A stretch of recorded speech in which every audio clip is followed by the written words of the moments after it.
Welcome everyone to episode 39 of the Business of Sport. My name is Ahmed Al Houli, and boy, do we have an episode today. We have some special guests.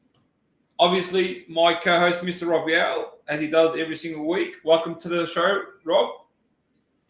And our special guest Hello, today. how you doing? Good, mate. All good. And our special guest today is Mr. Conner Schenk. Conner, how are you, buddy? How's things? Good. Thanks for having me on today. Been a guest or fan for a while now, so glad to be here and join the show. The pleasure's ours, mate. We'll get straight into things. So our episode today revolves around the world of college athletics and specifically what's become a very popular topic in the last, I'll say, 12 to 24 months since NIL became legal, which is college collectives. Collectives have become an instrumental part of the college sporting fraternity, as they say, and there's many stats out there that suggest that they play a very pivotal role. Yourself, you've set up a collective. You're deep in that world. Before we go deep, why don't you tell the audience a bit about yourself, and then we can get into the whole world of collectives and so on.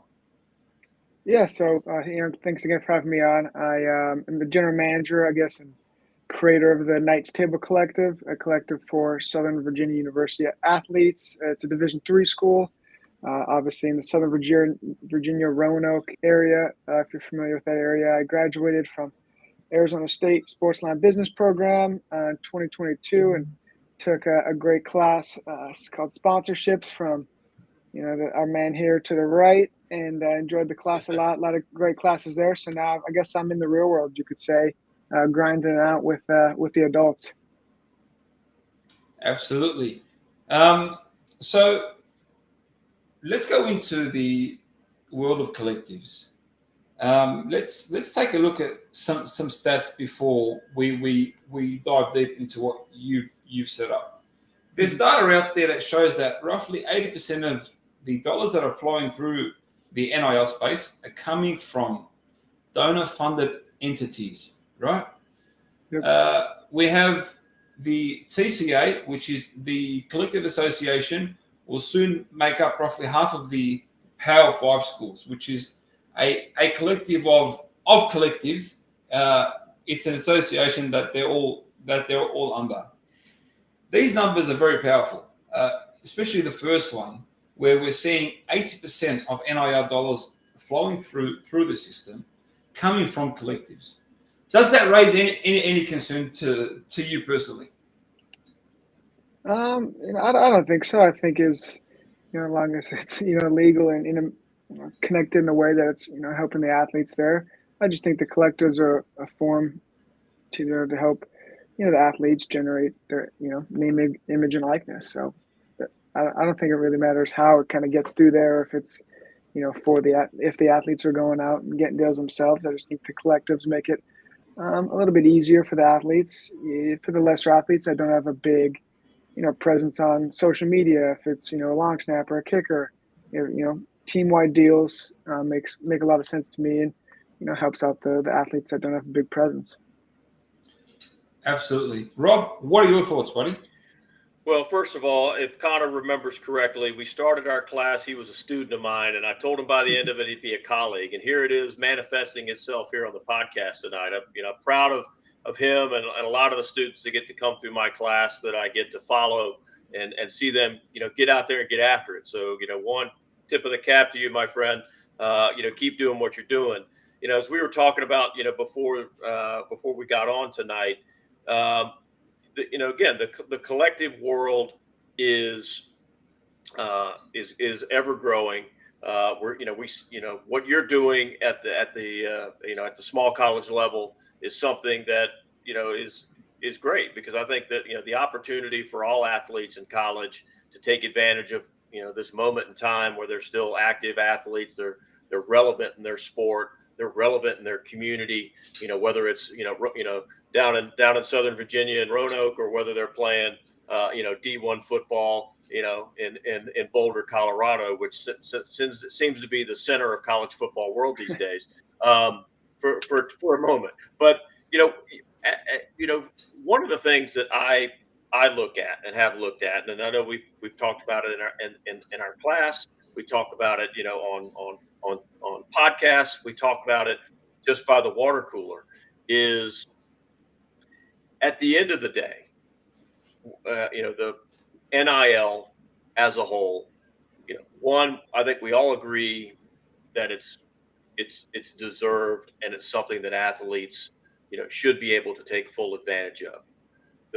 I think all of our questions have been, it never really got probably the right structure coming out of the gate. So as someone who is herding cats at some level, and maybe, you're trying to put some structure to an unstructured space, and whether it's donors, whether it's brands, whether it's street agents or agents in general going, hey, I just started a marketing division in NIL so I can get that guy who's going to be a number one draft pick next year into my agency on a different, line.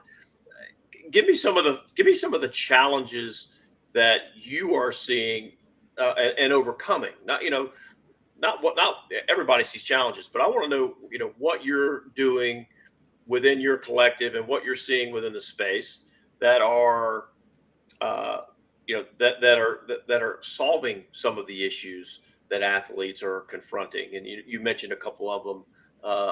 Don't have a big profile. Don't you're maybe you need to be part of a team related deal. Tell me some of the things that you're doing and finding and seeing out there that are kind of solving some of those initial issues that the world of NIL and collectives, I don't say they've created, but they're having to deal with on a regular basis. Yeah, no, I think first it's the education piece, whether it's with the athletic director, the athletic department, people within the actual school, kind of educating them and, working together, teaching them kind of how it works, how these collectives can benefit them. Because I feel like when collectives kind of first came out initially, the schools were a little hesitant because they were scared all the donor dollars were now not going to the athletic department, that they're going to lose out on those millions because they're going to, these collectives. And Boise State just came out with numbers and said that I think they saw like an 11.9 increase in their athletic department donations plus the collective. So it's kind of educating the school, saying we can work together. It's actually beneficial to kind of have both. The collective, use it as a marketing arm. And then, like I mentioned earlier, it's with the athletes that in the Division III level. I mean, if you walked around town or asked people if there was a Division III college around, they probably wouldn't know. So the social media presence, they're not obviously going to get these massive brand deals, but I feel like each Division III, if it's Division II, NAIA, they still are going to have an alumni base. They're going to be in a city, obviously, with brands, stores, community members, businesses that want, a piece of the action, whether that's on a billboard or a T-shirt or something. And then really it's another part of the education is for the athletes themselves, teaching them how taxes work, teaching them how, to save and invest money, things of that nature, really to help them build their lifelong skills, not just on the field, but off the field, on those kind of fronts, I would say. Yeah, I mean, I think education has been the number one challenge because it just kind of was, hey, you can now make money using your name, image, and likeness, and go have at it. Pandora's box was open, the horses came out of the barn, genie came out of the bottle, whatever, and it was a little bit of a free for all, and you saw some initial grabs out there. I think you've seen some more structured deals. That have been good, that have been fun. I mean, we saw the kid last year at Nebraska whose name was Ice or Cool or something, and he does the air conditioning deal, and you had a kid down in Arkansas that adopted pets and got to deal with PetSmart because he was a big pet. I mean, there have been some fun ones that were really cool and connected. And then there's Life Wallet, which none of those kids who have a deal with Life Wallet even know what Life Wallet is or was or et cetera. And they were clearly just, it was a new way for donors to pay recruits to come to a school, and I use that as an extreme, but it, as you look, whether it's Division III or Power Five, the purpose is still the same. I've always been a big fan of the process of finding and identifying, the easy matches, and the easy matches are, I play on the basketball team. I can sell a jersey with my name on it and number on it, or a T-shirt with my name and number on it, that my family, my friends can buy, and anybody that buys it, I get a percentage of that. Sell it through the student store, sell it through my own website, or a collective website that has a relationship with the school, so that royalties are paid and all that kind of stuff. I mean, those are easy and clean, and I think very natural. I think all of us, have probably bought a jersey at some point that has our favorite player on the back of it. You can't, you can't go buy a number 13 jersey at USC right now and go, yeah, it's my favorite number. No, it's not. It's Caleb Williams' number. That's the reason you're buying it. Or you bought a 5 because it was Reggie Bush, or you go and buy, pick your favorite player at your favorite college. You can get his jersey now. I think those types of things are always cool and natural. I think when collectives, and again, tell me as you go through this process, signing up players to a collective agreement. Talk us through what an athlete commits themselves to when they sign with a collective, first of all, and why would they sign with the collective over maybe an agency and do their own deal? Now, I mean, there's obvious questions, but let's educate our audience a little bit on the process. You're an athlete. You're signing with a collective. What are you signing up for, and again, what is that athlete expecting, and what is that collective going to deliver? Right. So I've seen a few collectives, and kind of what we're doing is you sign the athlete, right? And it's either, we're signing Rob as a marketing associate or a marketing, leader or something along that line for the collective. And then they, some of the deliverables can be, social media posts, shout outs on their YouTube channel, some sort of action that they're going to promote either the collective or some other, business, if that's a source of deliverable that you decide on. And then obviously you're going to have the payments, monthly, weekly, whatever you decide on. So I think it's really just kind of getting the structure down, as you talked about in the beginning. So it's not willy-nilly and, hey, Rob, come sign the collective, and then we'll just kind of wing it from here. To sign with the collective as an athlete, you're going, first of all, get the structure. So both parties know, the collective knows, all right, there's A, B, and C. The player knows A, B, and C. And then within that, so for example, at the KnightsTable Collective, we use a software called BasePath. So the athlete can download it on their phone. Their steps, shows what they have to do, when they have to do it by. There's a DocuSign, built in, and then I can see it as a general manager, see who hasn't done what. And, they won't get paid if they don't fill out their deliverables in time, or if they don't finish what they need to finish. So I think really signing with the collective just gives the athlete and the collective themselves, the board of directors, knowing, putting everyone on the same page, making sure everyone knows what they're doing, when they're doing it, and why they're doing it. Yeah, so it provides them an infrastructure to operate, and so they have assigned tasks. Again, still kids, still students, still going up and learning this stuff. Yeah.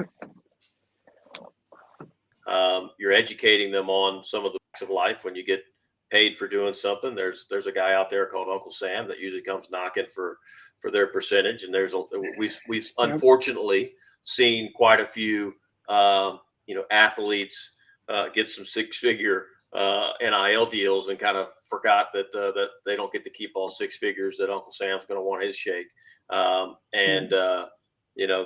Again, so education is still continues. They're still going to school, right? So you got to educate them in something.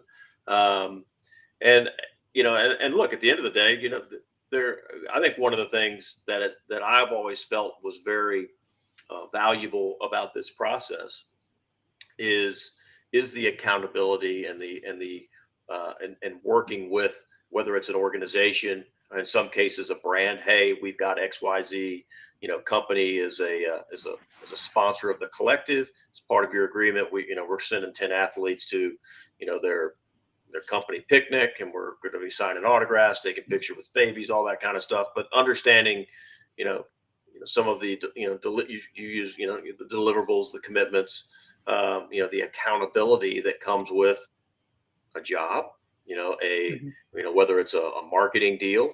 If you go on and play, a sport, you signed a contract, you've got rules and regulations that you got to follow, whether they're with your team or organization or the league you play for. These are all very good lessons that a collective can help an athlete learn, as they go through this, new ocean of known as NIL to navigate through. So at some level, you're providing a lot of guidance and for these athletes. And again, like I said, you're doing it at a Division III level. That's one of the lot of people on this, that watch these podcasts. All they read about is the Division I kid. Right. There's quite a few Division III athletes that are playing at professional levels, whether it's, playing college football. There's the kid Duncan Robinson is out there playing for the Miami Heat, started at Williams College as a Division III athlete. You'll see golfers, you'll see wrestlers, end up in MMA that were Division III champions. I mean, at some level, it's just a matter of where they, hone their craft, right? So you probably have an opportunity to impact, and there's a lot more Division III athletes than there are Division I athletes. So you have an opportunity at that level to educate, and impact a greater variety of student athletes than a Power 5 collective will. So, I think at some level there, it's great what you're doing. I'm sure the folks at Southern Virginia are more than thrilled to have, a collective and have it being, and for those student athletes to kind of get what the Division I schools, what they read about, right?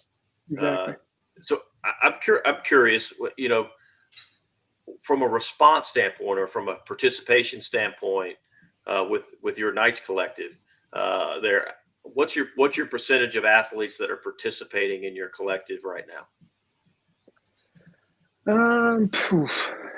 I mean, I think there's roughly like 300 total athletes in there.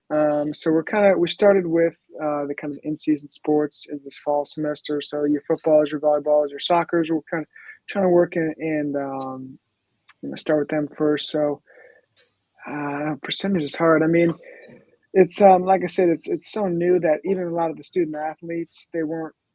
I mean, I might be speaking for them, but I don't think they ever saw this kind of on the radar. So then now that they kind of have one, they're still kind of trying to figure out like how can we all get involved? Should we get involved? There's still kind of a little bit of hesitancy as they go forward. But we're trying to work with as many as we can. Obviously, there's been a few that are very excited and they want to do team-wide deals right off the bat, which is going to take some time. To get the right funds and businesses and collectives to build in first before we get going there. Interesting. I have a question for you around the current collective that you have set up in Division III. What challenges are you currently facing trying to convince other schools or other athletic programs to have a collective? Because a lot of people say, "Oh, it's only Division III. Nobody cares about Division III." So on. Yet the majority of students, as Rob just mentioned, are in Division II and III. The challenges that you're currently facing, and how you're overcoming these challenges in convincing them to actually join you. I think for starters, it's going to be donor fatigue, whether that's at a D1 Power 5, you're going to have hundreds, thousands of big time donors from school to school. Whether now you're into the Division II, Division III level, you're, ultra successful businessman or woman's, that hundreds is, down to 15 max, right? So and they're, most likely already donating to said university. And I've talked to a few other individuals that are trying to do the same thing with the D2 collectives or NAIA or, lower level FCSs with the donor fatigue. And you're going to the same donor that just donated 100K for the past 10 years. And now it's, come over to the collective and donate the 100K. But so I would say donor fatigue is one, is probably one thing that's probably the biggest problem that we face day to day is that. And it's kind of the same concept, but the local businesses is the school, has been in the same town for 100 years or 80 years or whatever. So that they've been going around to the same businesses. Now collectives are coming in, going around to the same businesses. And so really, I just think it's getting creative with that and, finding out where some of the student athletes are from, if it's, Texas or Ohio, and, circling the wagons there and seeing if there's some businesses in that area that, we want to help out the local, collegiate athletes and from their hometown.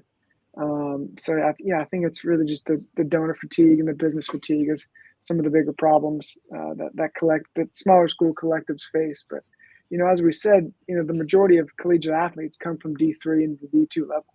I mean, there's like double the amount of Division III schools and there are Division I schools. So the athletes, the eyeballs are there, just not on the TV. It's not on ESPN, ABC, Fox and all that. It's but I think the majority of the kids play there, so there's still a lot of business owners that play D3 lacrosse or what have you that are like, okay, this is something I can get behind. So yeah, because with the Power 5 schools and Division I, you've got millions of eyeballs every single weekend. I mean, if you look at, for example, Colorado, I mean, the whole world is talking about Colorado and Coach Prime and so on and so on. So them going out to bring on brand partners and sponsorship, no problem, because look at the attention that they're bringing in.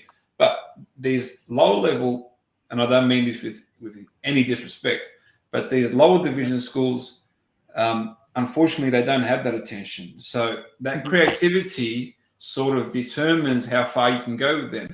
Are they receptive to doing more than the standard?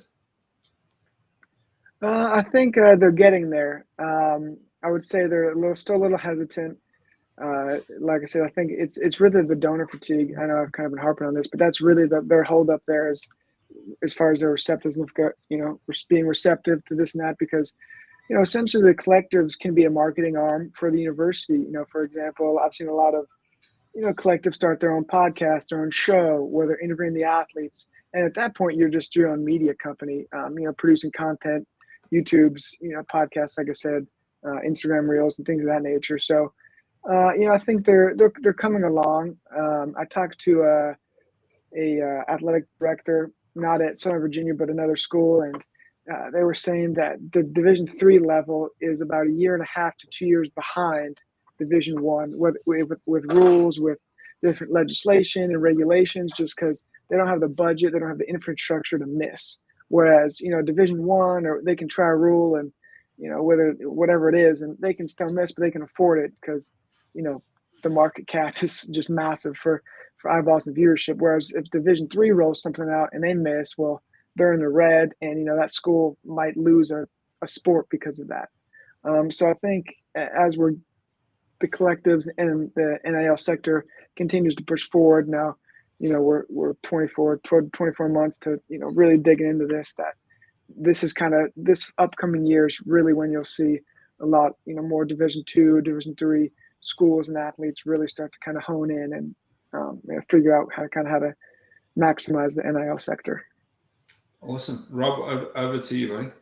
Yeah, no, again, donor fatigue, you kind of started, at the top of this saying that was certainly one of the concerns that was there for schools when this started. And, you cited the Boise State that said, we've got a collective and our donations to athletics has gone up, 11%. So, at some level that, they coexist. Yep.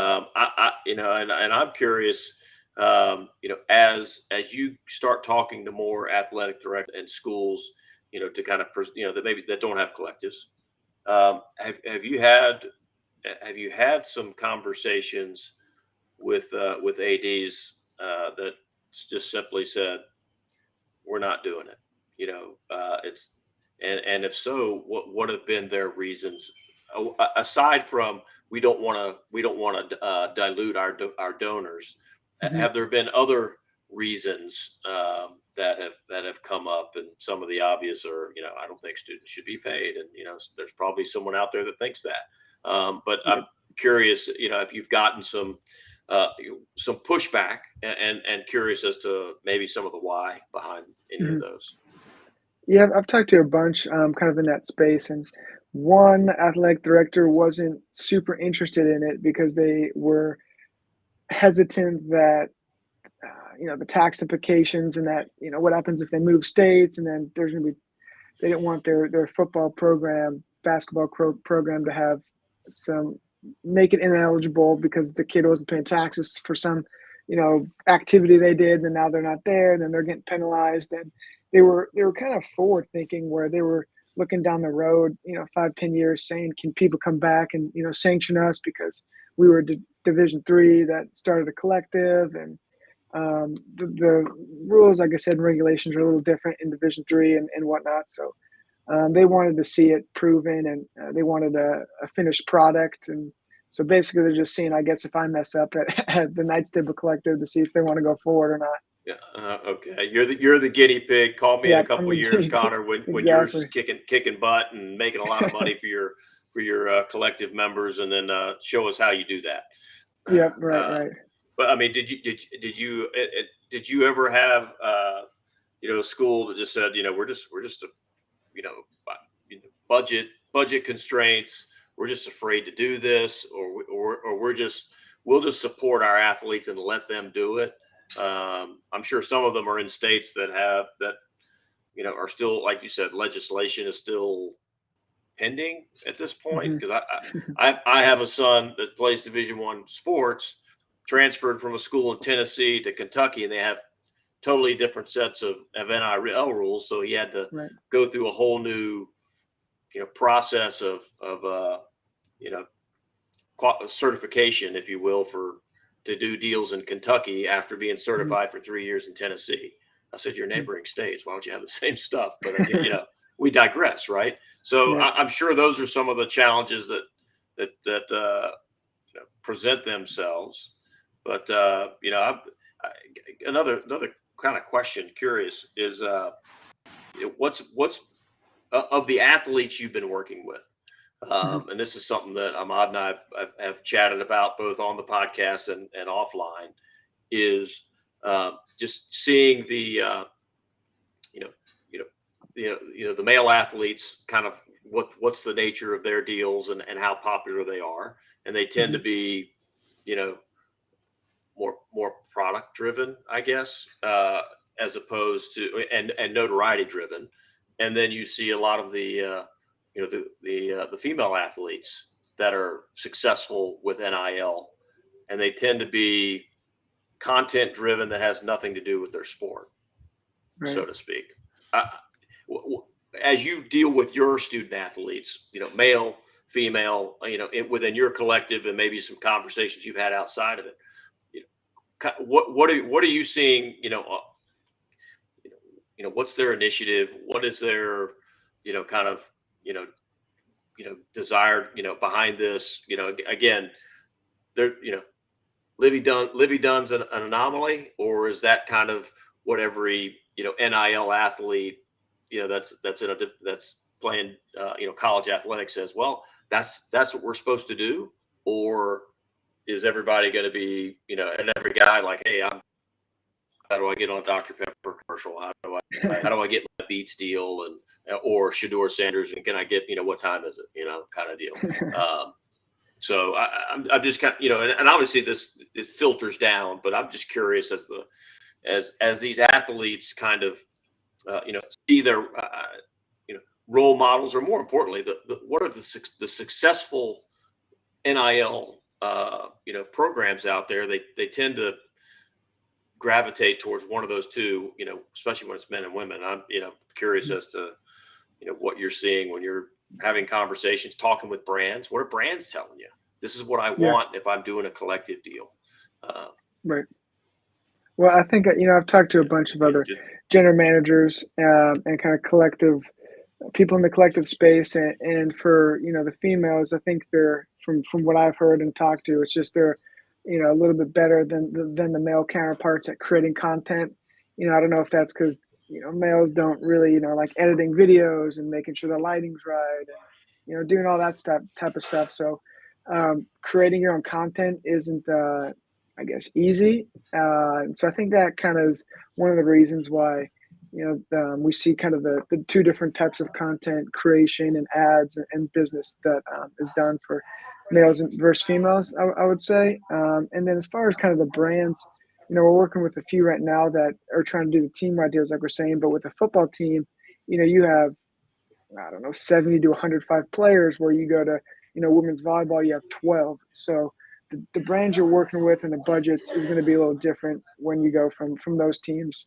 And then, really it's just, with the type of content, what you want the athletes to say, that kind of depends. And once again, that's usually the females are a little bit better at that type of stuff, whether it's, posting it at the right time, the content structure of it, making sure the logo is in the right place, those types of things, where, some of the males, they don't have quite the best viewership or maybe followers as their counterparts do in that respect. So I think it's really just finding the right, brand and company that's interested, and what they're looking for really is what it kind of all comes down to. Interesting. Very, very interesting. Well, can you? I mean, Go on, Rob. Oh yeah, I was just saying. I mean, it's been kind of interesting to kind of see, what brands, what they ask, Conner for as a general manager when they're doing a collective deal, and what some brands, just kind of bypass the general manager. Go, I'm looking for this athlete. Right. It's like they've already decided that they want a look, or they want a sport, or it's, I got to have a quarterback, or I have to have I want the star point guard. I want a gymnast. I want a I want a lacrosse player. Again, depending on what maybe their affinity was as a student athlete at some point, or Exactly. this is what I align my brand with. So I think kind of there's a lot of interesting things that the collectives or have to, in order to get that deal, have to be able to deliver it. In some cases, like I said, you may not have that perfect athlete signed up with your collective at some point. You got to go out and say, well, hold on a second, I know who that is. They're just not signed up with me yet. Let me go get them, kind of thing. You don't tell the client that. You go, yeah, I know who it is. We'll go ahead and get them for you. You figure it out. You always figure it out for the client. But I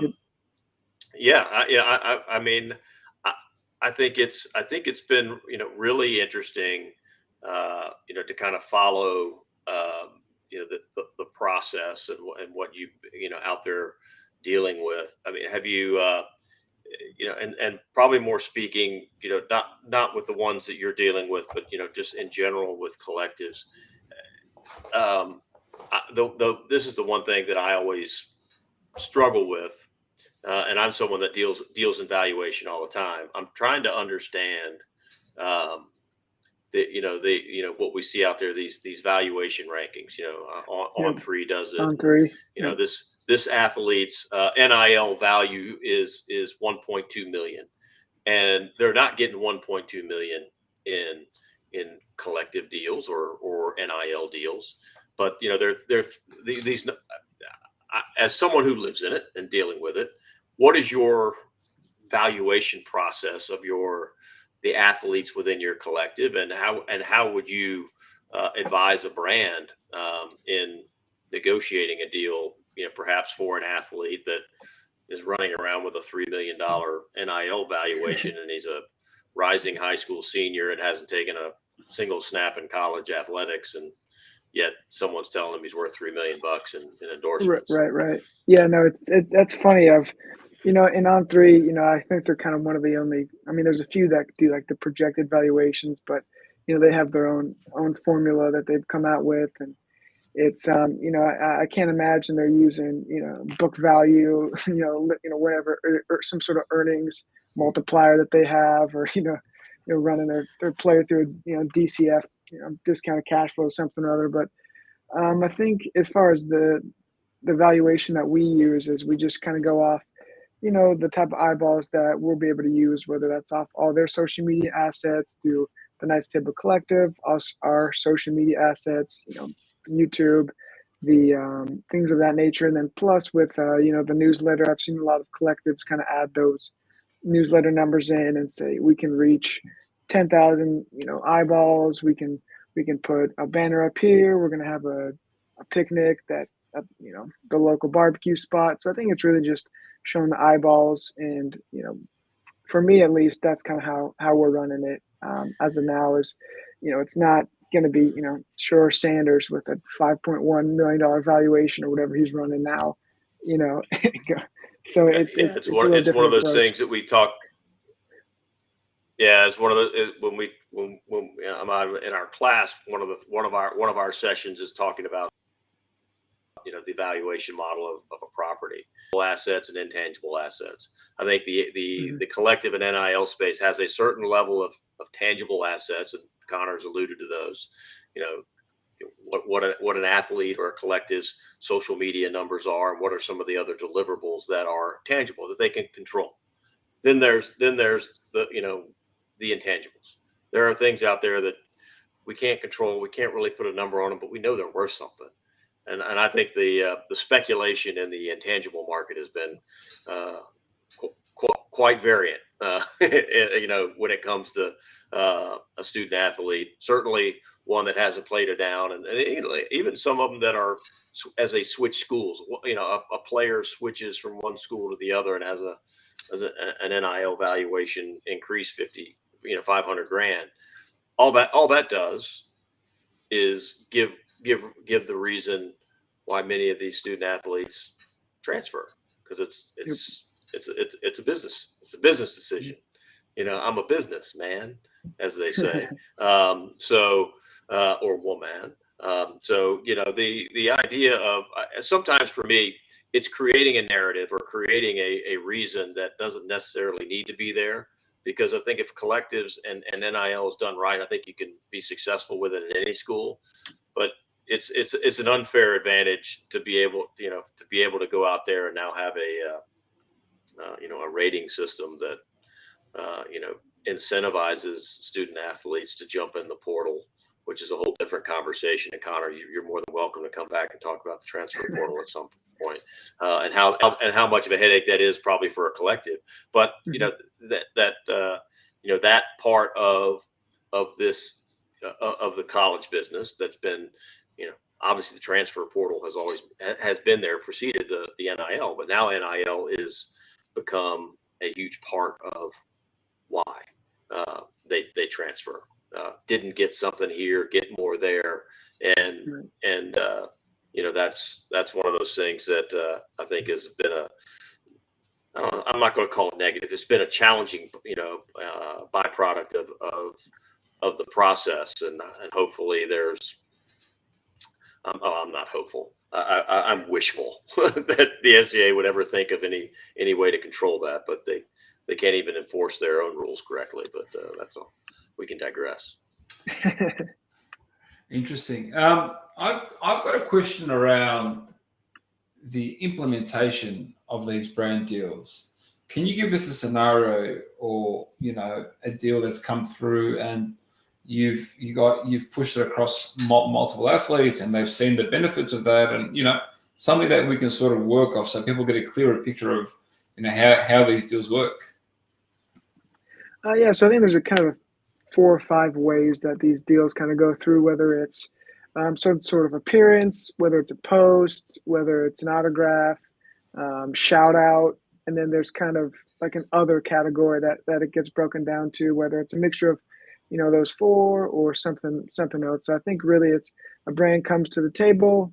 You kind of discuss how many athletes, speaking from a collective specifically, how many athletes, the company's looking to use. If it's 10 athletes, if it's, an athlete from each sport, female, male, so have you. So I think it's kind of getting that down, narrowed down first. And then really it's just, like I said, it's do you want them kind of in some gear in a commercial, and you want them to post about, the local AC company once a week for a month. So really it's kind of figuring out the deliverables, like we're saying, the tangible things, and the assets that you need to create, or we need to create, I guess, on behalf of them. If it's, t-shirt design, mock-ups, things like that. So it's not too complicated of a process. It's really just what the brand's interested in and how we can help, facilitate the athletes that we have signed to the collective through the brands, businesses, etc. Many sporting organizations will look at the different aspects of their organization, for example, travel, food, apparel, equipment, and so on, and they'll go target sponsors in each category. How do you guys determine what kind of brands and sponsors to come into the mix? Right. Yeah. So, I mean, really, we started kind of locally, regionally, whether that's, local restaurants, local hotels. We're trying to work with a few hotels because there's a lot of athletes that come from outside of Virginia, whether it's Florida, Ohio, Texas, Utah, Arizona, California, what have you. So you have all these family members, mom, dad, grandma, flying in to these local hotels or, bed and breakfast type places. So it's really just, kind of connecting the dots. The dots are out there. You just got to connect them and make sure that, it's a deal that makes sense, especially for a company that's, maybe in a small town. I've talked to a lot of general managers, whether that's a D2 level or FCS, whether, these are smaller towns. So the businesses, run off these schools, whether, that's all these, fans coming into the town. And so it's just connecting those dots with the businesses. And, I guess at the end of the day, just make it make sense is really what you have to do. Over the last 12 months, we've seen all these NIL software providers push through software specific for collectives. Open Doors, Influencer, as you mentioned before, Basepath. Mm-hmm. What other aspects of running a collective do you think will also come into the mix and be accommodated for and evolve moving forward? Sorry, I lost it for a second. What other aspects? Is that what you said? Yeah, like what other aspects do you see there room for partners to come into and sort of simplify that process like they have through Influence and Open Doors and so on? Mm-hmm. So I think the apps, I've seen a few apps kind of being created to simplify the deal making, the deal structure, the payment processing. So I think it's really just making it more simple, making it, the athlete can go to one spot and know how to get A, B, C, and D. They can DocuSign something. At the end of the day, you don't want the athlete to be running around trying to find out forms and print out documents. And, I think it's just making everything go into one place. And with Influencer, they kind of started out with a lot of their photography and pictures. And so they kind of downloaded that. That was their business years before NIL even came to be.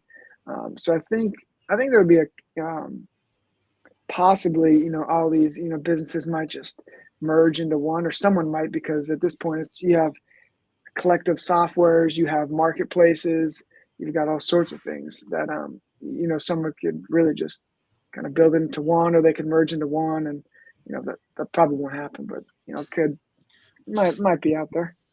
Is there one specific thing that you hate doing every single day that could be made easier?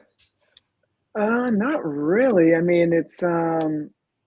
I mean, the company that I use, Basepath, they make it easy on me. It's on the app, and I don't really have to chase people around too much because it shows them, you got to do this, this, and this, or you don't get paid. And I guess if they don't want to get paid, then they don't do it. So it's really. You don't have to chase cats too much because it's their money, not mine. Yeah. Yeah. Other than earning more money, what are you hearing from athletes as something that they would want, that they are looking for, in this process? Mhm. What is something that said, hey, Connor, if the collective can help me do this, I think I could, do a lot more of these deals or whatever. Is there anything that you're hearing from the athletes, from your customer, if you will, those that you're serving, that they're telling you, they need help on, or that want to see more of? Yeah, I would say it's the content generation, and there's a bunch of content gurus out there, that experts, especially in the NIL industry. So I kind of just have them go check those out, and I think it's how they can create their own content and make it engaging, and get I guess more followers is kind of the big thing nowadays, and getting eyeballs is essentially all it is. So I would say it's that, and just kind of how they can make better content, really. And I'm obviously not a content pro, so I usually just defer and give them some examples. Yeah, well, I know that that's one of the things, in Ahmad's world of NFTs, was kind of the creation process. And I Hmm. think that's, very, very similar. If an athlete, can find a turnkey app solution or something that helps them, create those really cool reels with music that they're allowed to use. Not the, Hmm. sometimes their favorite music is trademarked, and they have to, they're somewhat, prohibited from, certainly the ones that require the parental explicit lyrics thing, Yeah, the big boy words. disclaimer, which all of them are listening to and they would love to use. But yeah, I would say, I would think it's the content creation, because to your point, it could be the most time consuming, but at Hmm. the end of the day, we see that that's what drives the most eyeballs and gets the most responses, and at the end of the day, earns the most money, Yeah. for successful and creative, content, content driven, endorsers. As one wise man once said, document and don't create, because everybody has a story. It's just about the way they tell their story. That's my 5 cents and advice to all those athletes out there, Yeah. because Beautiful. everyone's unique. Everyone's Yep. unique in their way, shape, or form. It's how you present that and how you bring that to life. I think that's that's a very good starting point. But anyway, um, it's been an awesome episode. Thank you very much, Connor. You've shared a ton of nuggets with us. It's always great to have you on. We've peppered multiple questions at you, scenarios, and you've come back with some great answers. We've had an absolute ball. Thank you very much for jumping on. Thank you very much to everybody who listens. Before we sort of wrap up, do you have any parting words for us? Oh yeah, appreciate being on. Like I said in the beginning, I've been watching for a while now, so it feels like I've been on a number of times just from all the episodes I've watched. So it's great to finally kind of jump on and talk sports business and a little about collective. So thanks for putting this together and having me on. So I enjoyed it a lot, and if anyone is interested in learning more about collectives or whatnot, you can follow us at KnightsTable Collective. That's just our website. KnightsTable NIL is kind of where we are on all social media platforms. If you're looking for to I guess touch base with Division III collectives, and they're growing, they're out there. So we're just trying to shed some light on the athletes and help them grow. So I appreciate you having me on, and it was a great time. We'll put those links in our notes. Rob, give us a send off, buddy.